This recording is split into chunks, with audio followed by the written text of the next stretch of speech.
Phone நோண்டிட்டு இருக்க நேரத்தில் எனக்கு வந்து ஹெல்ப் பண்ணலாம்ல. அவ்வளோ ட்ரெஸ்ஸை நான் தானே தூக்கிட்டு வந்தேன். ம். ஆமாம், ஃபாரின் எங்கேயோ ஃபயர் ஆக்சிடென்ட் ஆயிடுச்சாமே, என்னாச்சு?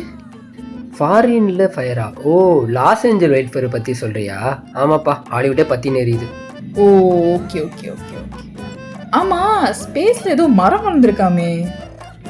ஏய், அது மரல செடி, இஸ்ரோலேருந்து அமைச்சிருக்காங்க. என்ன சடனாக எல்லாமே கேட்டுக்கிட்டு இருக்க? சும்மா ஒரு ஜி கேக்குதான். இப்போயாச்சும் அறிவுச்சேன். என்ன சொன்ன? அறிவுபூர்வமாக கொஸ்டின் கேட்குறியேன்னு. Okay okay okay okay. ஆமாம், நேற்று உங்கள் அம்மா ரொம்ப நேரமாக உன்ட்ட என்னை பற்றி ஏதோ சொல்லிட்டு இருந்தாங்க. என்ன சொன்னாங்க? சோலி முடிச்சு. நானே ட்ரெஸ்ஸை காய போட்டு அயன் பண்ணி கொண்டு வரேன், நீ போ. நான் போகிறேன், கீழே வந்து சொல்லு. இவனுக்கு ஸ்கெட்ச் போட்டது கூட தெரியாம என்ன வேற தூக்கின்னு வந்திருக்கான். அறிவி கட்டவ. நீங்க மறக்காம சப்ஸ்கிரைப் பண்ணிக்கோங்க.